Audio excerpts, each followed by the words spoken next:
What's up, guys, and welcome to the weekly Q&A. Real quick, before questions, I just wanted to mention that last week we started a Twitch channel because we've been having a lot of fun streaming Star Wars stuff on our YouTube channel lately, and thought it would be good to set up a place where we could stream some non-Star Wars things. So a lot of Fall Guys lately for me, just because that's the game I am enjoying. But it's twitch.tv/AlexDamonLive if you're interested in following us over there as well. We've been streaming almost daily recently. I don't know, I'll set a schedule eventually, but... You've been streaming most of the time. Yeah, well, you've been moderating and popping in and out, and so is Hilo, of course. But I'm mostly a moderator. Might pop in for a stream every so often. I'll make you play something. But yeah, we'd love to have you over there as well, following us on Twitch. It's been a lot of fun, so come hang out. Our first question comes from Tyler Chartier and Mr. JD Rice, who ask if the new LEGO holiday special will be canon. I knew this one was coming. I know. Every time any new piece of content comes out, it's like, is it canon? It's like, well, yes. I mean, just about everything released since the Legends turnover thing happened should be considered canon. But with LEGO, there is a little bit of flexibility and wiggle room. Yeah. They've kind of said in the past that LEGO content exists in kind of its own universe, like a sillier version of the universe. So I like to think of LEGO stuff as like adaptations of stuff that happened.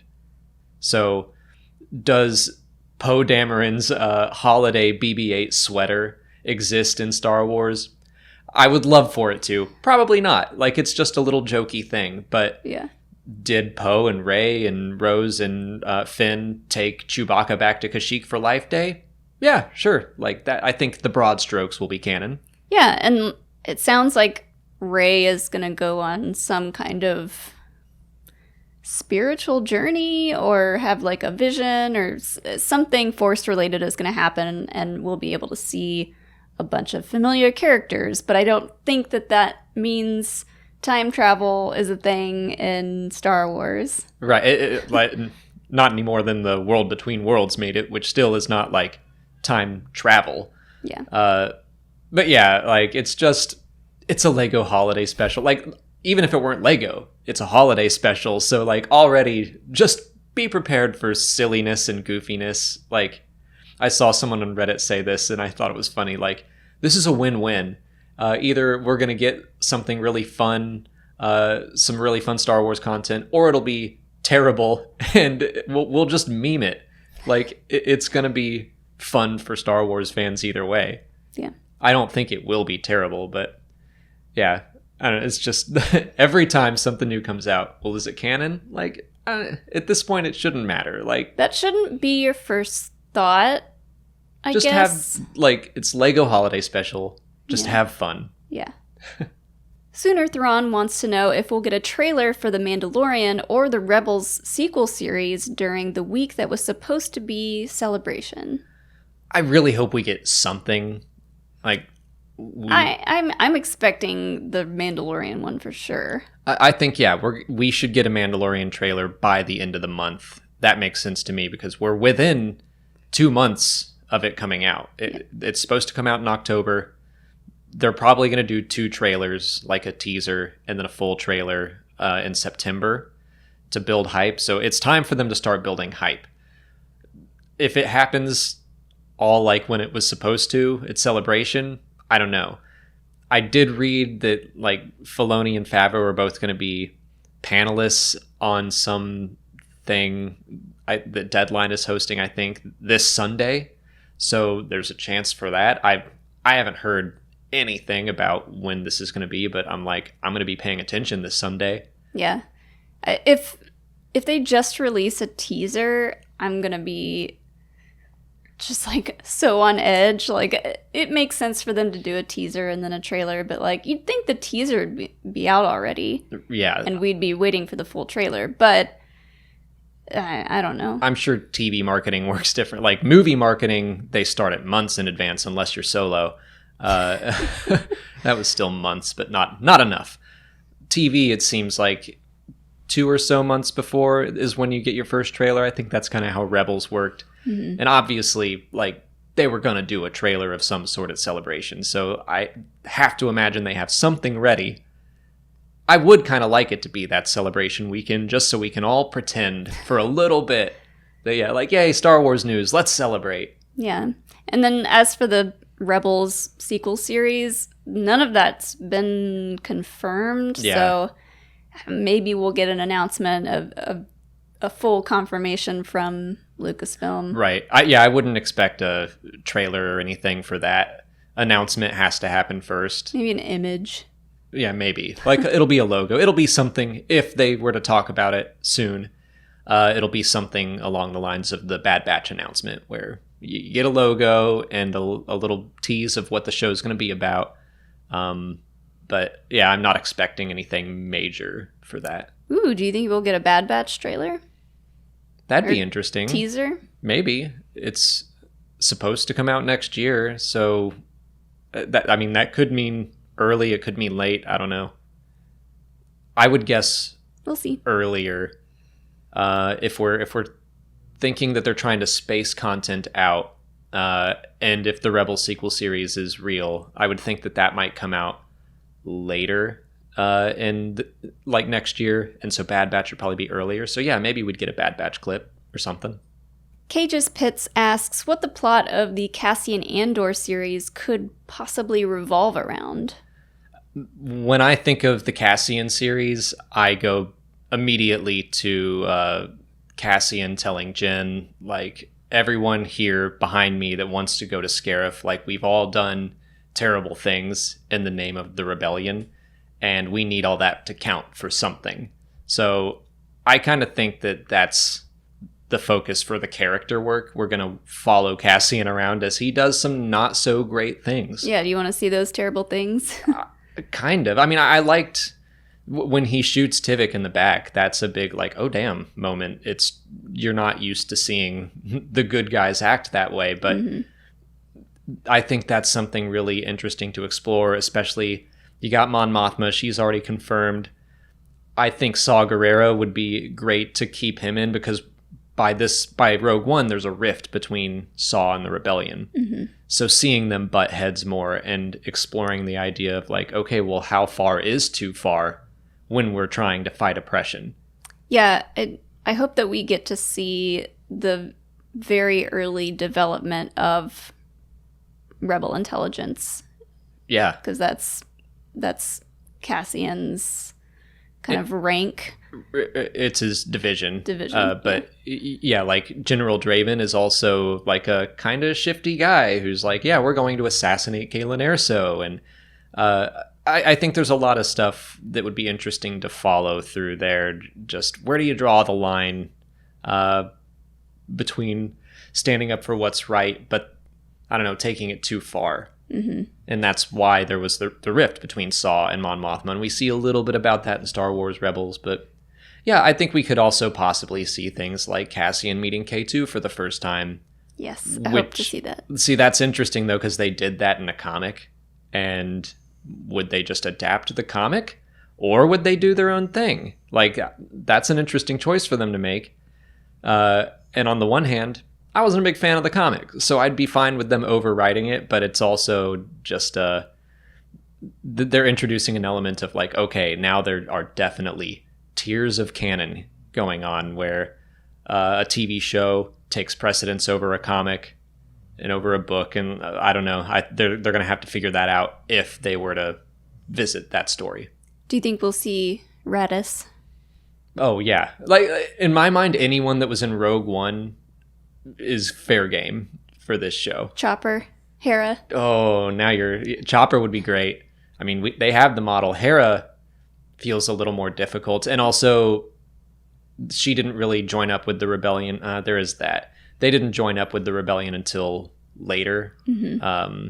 So there's potential, but I think they'll probably stick more to live action characters. Like I'd be down for Enfys Nest, of course, and like I mentioned, Saw. I think there's already a ton of people they could pull in. Yeah. The Chosen One legend wants to know if the Bad Batch show could adapt some canceled Clone Wars arcs for this era, like the Boba Fett Cad Bane story. That's an interesting one. So I do think there are some stories that were planned for the Clone Wars that could be shifted into a different time period. Like, yeah, Cad Bane kind of training Boba Fett doesn't have to happen during the Clone Wars. That said, they have been treating a lot of those stories as if they were part of the canon. They've been referenced in other materials, and it's like those are the stories that, I mean, George Lucas wrote them, or at least had the outlines for them. They were his ideas, so I don't know if they would want to change his original vision just to put it in a new show, but I do see some potential there. It's possible. It feels more to me like this show's going to continue to follow the clones and be very much clone-centric. So they would have to find a good way to tie it in with the members of the Bad Batch, for instance. I think the Chosen One legend mentioned, like, well, they're supposed to be mercenaries, so they could work with Boba Fett or bounty hunters or something like that. So, and Cad Bane. So there's a way to do it, but I don't think they're doing this show to continue doing more arcs that the Clone Wars missed. I think they probably they got to the Siege of Mandalore. That was the thing that they wanted to really, really get done. So I think they're probably ready to move on and tell some new stories. And you're right. I do think this is a series about the Bad Batch and specifically clones and how they survive in a post-Clone Wars galaxy. Yeah. Dan Ritter asks, what moments of the Rise of Skywalker do we find iconic or gave us that Star Wars feeling? Yeah, so, I mean, we've both been pretty vocal, like, the Rise of Skywalker wasn't really our thing, but we are still doing a commentary on it, and that's coming soon. Yeah. For our patrons. Yeah. But for those Star Wars moments, like, yes, there were still absolutely scenes that, well, the one that made me cry every time I've seen it, I think, is the Han Ben Solo scene. Mm-hmm. That one feels very Star Wars to me. Me too. The first one I thought of was the one that made me cry from the trailer was the C-3PO moment where he's like taking a last look at his friends, and the way that they edited it into the trailer, it made it more emotional than the actual scene in the movie almost, because it kind of like happens fairly quickly. And there's a lot of comedy going around about 3PO. What you doing there, 3PO? But yeah, I think that moment, and also the little moment where Rey kind of explains to BB-8 what she did with the snake, and then BB-8 goes and kind of does the same thing for Dio. Yeah, I love that. I think that was just cute, and I like cute Star Wars droid stuff. As for like a more actiony stuff, I love the lightsaber behind the back reveal. I mean, I just love Ben Solo. I thought that they nailed him for what little screen time he had in his single line, barely a line. Mm-hmm. I thought they did great with him. So yeah, like the Rise of Skywalker, there were some choices they made with some characters that I was not crazy about, but there are still plenty of things in that movie that I'm like, oh, that was good. I will say, like, as uneasy as I was about Palpatine and all that stuff, like, that first scene on Exegol, it sets a mood. Oh, I like Exegol a lot. It's so cool. Like, just the atmosphere, like the storm, kind of like thunder and lightning, and of course Ian McDermott's voice just like echoing throughout that place sounded so cool. That's it for patron questions. If you're a patron and you didn't see your question answered here, just head over to Patreon where we left you a written response. If you're not a patron, you can learn more by following the link in the description. Just $1 a month will get you access to extra Star Wars Explained content, like the audio commentaries for the films that Molly already mentioned, and we're doing commentaries for all the Clone Wars episodes, and this week it's Shadow Warrior, so that's all available right now if you're interested. On to YouTube questions. Lily is Our Savior asks if the Jedi Order of the Clone Wars frowned upon lightsabers that weren't green or blue, or were the other colors just rare? I think they were just rare at that point in time, which I'm kind of hopeful that that's something the High Republic tries to explore. Yeah, I mean, they're either going to explore and explain it, or just leave it alone. Well, the concept art that they've shown already has given us like more lightsaber colors than we're used to seeing. Mm-hmm. And it sounds like George originally was just, no, it's green and blue and red, and that's it. And Samuel L. Jackson like kind of insisted, no, I want to be able to pick myself out in a fight. Like that is the reasoning. So he got purple. And from what I've read, George was like hesitant to do that. But I guess that kind of opens some floodgates, because then he's like, all right, well, there's yellow too. And obviously we've seen more and more colors, and there were a ton in Legends, but we're seeing them come back in canon. There's like a light green and a regular green, and there's white. Yeah, and there's like a very light blue that everyone thinks Terra Sinubes is white because it freaking looks white. But then Dave Filoni's like, no, it's very light blue. And like, okay.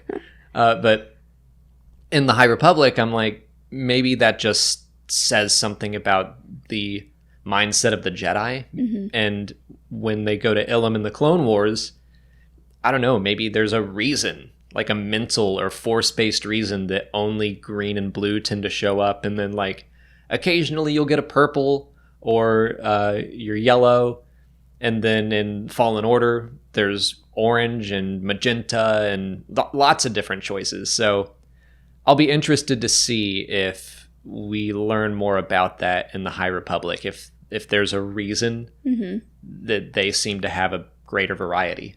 Yeah, my headcanon for now, and I think I've mentioned this before, is just, I think it might be that the Jedi were a little bit more in tune with the Force in the High Republic, or kyber crystals were just, like, less rare, I guess. Or maybe they were more individual, like maybe the Jedi of the Clone Wars seem to have kind of gotten everything down to a system, and maybe their training makes everyone a little more strict and regimented, but and then that meant that there were fewer and fewer colors to pick from. I don't know.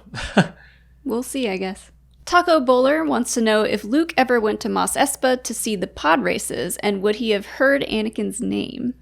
It's a fun question. I am pretty sure there's some lore out there that says pod racing got shut down by the Empire. Like that sounds believable to me. Like, I don't know that would be something that's still going on. Yeah, well, it still happened illegally here and there. I think it might have been illegal even back in the prequel era, but I get the sense that Luke didn't leave the farm all that much. Yeah. It sounds like he doesn't know anything about his father at all. So I don't think he really heard much about Anakin Skywalker other than from his uncle and then eventually Ben. Yeah. I mean, would they still be talking about Anakin at that point at a pod race? I mean, we're talking like 30, 35 years later, but he's like the only human who can do it, and he won the Boon to Eve Classic. So I could see him being like a little local hero. Yeah. There's a comic, I think it was the second or third Star Wars annual, where Luke and Vader wind up bumping into each other at a pod race on another planet. Ooh, awkward. And Luke is trying to escape, and he gets into a pod racer and tries to flee and ends up like doing very well in the race. And whoever's announcing it is like, oh, we haven't seen skills like this from a human ever. And Vader like gets a little jealous and uses the Force to crash the pod. It's kind of silly, but that's amazing. I liked it. He's like, are you kidding me? Yeah, excuse me. Andrew Capish asks if the Lars family scheduled a droid sale with the Jawas, or are they just like the ice cream trucks of the desert? I kind of love that idea. It's like the little music, you start to hear it and you're like, oh, time to go get some droids. Uncle Owen runs out with a few credits like, I want some droids. That's what Utini means, like, get your droids here. Yeah. Well, I actually did find an answer to this, because your question made me laugh, but I was like, I think there's an answer, and I looked it up, and from a certain point of view, it's in The Red One by Ray Carson, which I'm mad at you for making me reread that one because it really pulls on the heartstrings, but it does say that R5-D4 knew they were headed to a farm homestead where they had specifically requested an astromech droid. So it sounds like they did set up an appointment. How does that work? Yeah, how do you call them?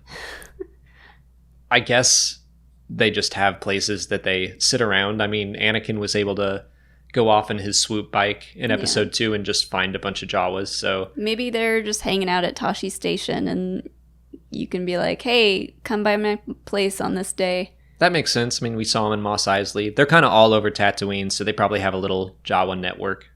Guardian of the Wills wants to know if Vader would have let Ahsoka retreat on Malachor, or did he only fight her because she refused to leave him? Thought that was an interesting catch you made. So, in the scene, Ahsoka says, Anakin, I won't leave you, and then Vader kind of hesitates a little bit and says, then you will die. I do wonder if that hesitation means, like, yeah, maybe he would have just let her go, but she kind of stayed. I think we're onto something here. I think he would have let her go. But since she demanded to stay, it's kind of like, well, I can't let her do this. Like, I do think he was trying to kill her in that fight until Ezra pulled her away. But I think there was also enough going on. Like, there were no real witnesses, and like the temple was falling apart around him, so he could have been like, oh, I saw Ahsoka, Mr. Palpatine, but she escaped. Mr. Palpatine. It's his boss, so I figure there's like some level of formality there. Wait, it kind of reminds me of Luke and Vader in Return of the Jedi. I mean, Vader was going to bring Luke to the Emperor no matter what, but they have that little kind of intimate conversation where they talk about his new lightsaber, and he says he calls him son. Mm-hmm. So. And Ahsoka is like a daughter to him in some ways, and obviously they were very close. So I do think that there's, since he wanted to kill her, I think that's proof that it's like, okay, Ahsoka can't be the one to turn him. It has to be Luke or potentially Leia. Which is sad. Yeah, it's very sad. But I do, they show his face for a reason, and there's some definite, I think, look of hesitation on that half face that you can see. Mm-hmm. So I kind of like what you said, and I want to believe that maybe if she had tried to run, he would have just let it happen. Bespin Rebels asks who Ahsoka's apprentice would have been if she had stayed with the Order. Interesting. I like the idea that maybe she would have taken on one of the younglings from the youngling arc, that she went with them to Ilum and then fought Hondo with them. I think that would have been fun. Yeah. But which one? Okay, well, Katuni. Because Katuni is the one that I think needed a boost in self-confidence. She is the one that wasn't getting her lightsaber built and was too scared to turn it on and was afraid it would explode. Like, she needed encouragement a little more. And Ahsoka, having been taught by Anakin, is a little more like headstrong and throws caution to the wind. So I think the two of them would have balanced each other out pretty well. I like those two matched together. That's all the time we have for questions today. If you want to leave a question for next week's video, just put it in the comments below or sign up for Patreon to join our weekly Q&A discussion. If you haven't already, please like this video, subscribe to the channel, follow us on Twitter, Instagram, and Facebook, and consider checking out our new Twitch channel. As always, thanks for watching, and may the Force be with you.